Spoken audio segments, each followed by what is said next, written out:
Fala aí, galera do oitavo ano do Colégio de Curso de Aplicação. Professor Rodrigo Alberoni aqui presente na sua telinha para mais uma videoaula de história para vocês. Galera, hoje nós vamos falar sobre mulheres indígenas e negros e os processos de independência na América Espanhola. Sim, nós vamos retratar alguns personagens que às vezes ficaram esquecidos pela história, mas que foram muito importantes nesses processos de independência. Vamos também falar sobre a situação dos indígenas e dos negros, né, durante esse processo de independência da América Espanhola. E a primeira pergunta que eu faço é: neném, independência para quem? Não é? Porque nós vimos que essa independência foi liderada, né? Os processos de independência da América Espanhola foram liderados por uma elite, a elite crioula, rica, donos de terras, de minas.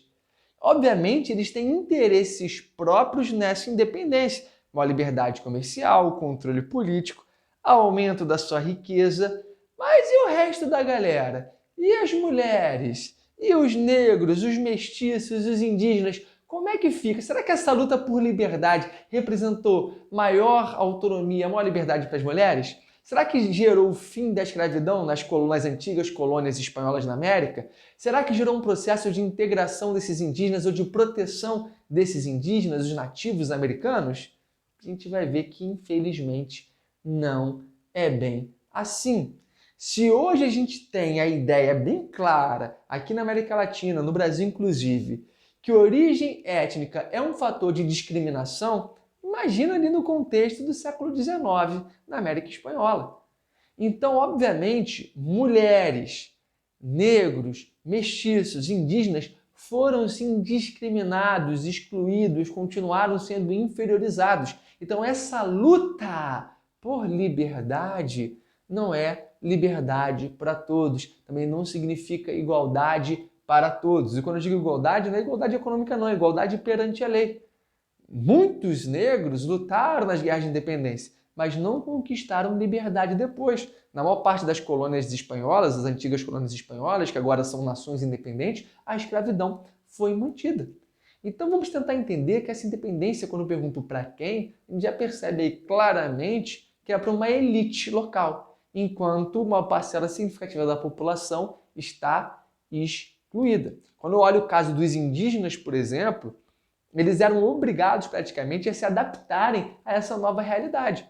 Ou seja, a realidade que eles pertenciam a uma nação independente e que, portanto, tem que seguir o padrão que eles chamam de civilizados. Ou seja, não existiu uma proteção a essas comunidades indígenas, uma ideia de respeito. Não, vamos demarcar, delimitar terras para eles, não. Suas terras foram invadidas, tomadas. Ou vocês se adaptam, trabalham, produzem, ganham dinheiro, pagam seus impostos, ou vocês não pertencem a essa nação. Na Argentina, por exemplo, ocorreram massacres aos grupos indígenas. Que situação, hein, tio Alberoni? É, situação braba, triste, beleza? Vamos falar então um pouquinho, tentar resgatar a importância das mulheres nesse processo, né, nesses processos, é mais de um, de independência da América Espanhola. Por que, professor, a gente sempre fala na história, nesses momentos aí do século XVI, XVII, XVIII, XIX, a gente sempre fala de homens, homens, homens, e as mulheres, professor, cadê? Isso, galera, é muito reflexo da sociedade patriarcal presente no mundo ocidental aí durante a Idade Média e a Idade Moderna. Se você olha essas famílias, eram todas controladas por homens. As mulheres, infelizmente, não tinham uma voz ativa. As mulheres não tinham acesso a uma educação completa, que vai até o nível superior. Elas eram criadas para ficar em casa, para cuidar dos maridos e dos filhos. Então, infelizmente, o espaço de atuação da mulher era muito reduzido. Isso não impediu de grandes mulheres terem aparecido e lutado, inclusive nas guerras de independência, não só da América Espanhola, como aqui no Brasil também. Mas aí é assunto mais para frente, a gente está focando aqui na América Espanhola. Para piorar a situação, né, a historiografia por muito tempo, a historiografia que foca na versão oficial dos fatos, ela deixou de lado um pouquinho essa participação feminina, julgou não muito importante, deixou esquecida. E aí vem a importância dos movimentos femininos ao longo do século XX. Mulheres que passam a se unir, realizar movimentos sociais exigindo uma retratação histórica, exigindo mudança no papel da mulher nessa sociedade, exigindo que a história dessas lutas, dessas mulheres guerreiras importantes, fosse retratada. E hoje, ainda bem, a historiografia reconhece, pesquisa e exalta a participação das mulheres ao longo da história. Não podemos deixar isso de forma alguma esquecido ou para lá, de lado. Não podemos, neném, não podemos. Então vamos falar agora um pouquinho sobre essas mulheres que são protagonistas, foram protagonistas das histórias de independência, como a Juana Zardui. A Juana entrou no exército, ingressou no exército auxiliar do norte com o seu marido.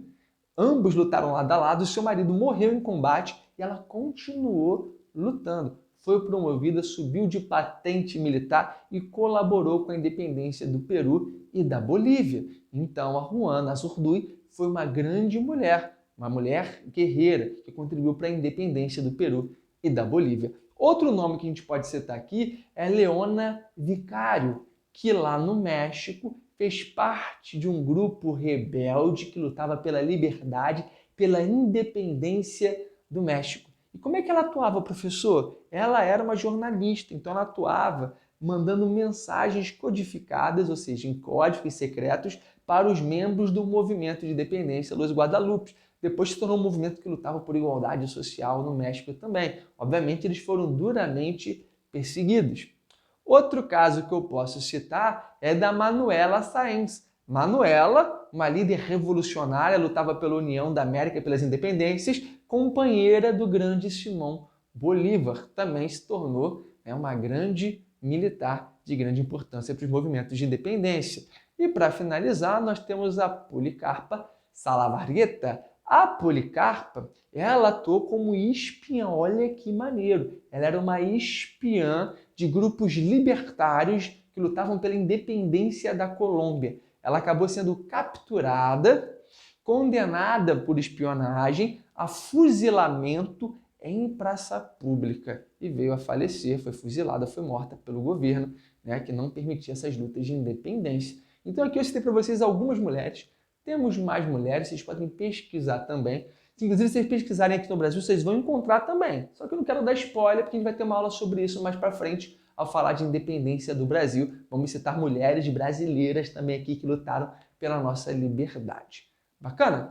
Outro assunto aqui que eu quero falar com vocês é sobre os índios, sobre os habitantes, os indígenas. Esses indígenas, após a independência, não tiveram uma melhora de vida. Pelo contrário, suas terras foram invadidas, fazendeiros começaram a desviar curso dos rios para as suas fazendas, deixando esses índios sem águas. Eles começaram a fazer o quê? A denunciar, a protestar, procuraram os tribunais, só que não deu muito certo não. Geralmente, a elite desses países queriam forçar esses índios a se incluírem no projeto de nação, ou então simplesmente expulsava esses índios da terra, matava esses índios. Isso gerou a formação de confederações indígenas. Grupos indígenas foram se unindo, iniciaram revoltas, invadiam fazendas, roubavam cabeças de gado, tacavam fogo na plantação.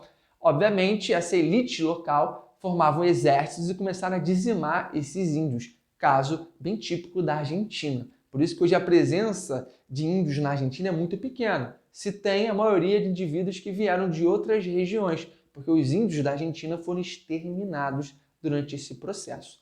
Para fechar nossa aula, falar um pouquinho sobre os indivíduos que foram trazidos para a América, infelizmente, como mão de obra escrava, os negros de origem africana.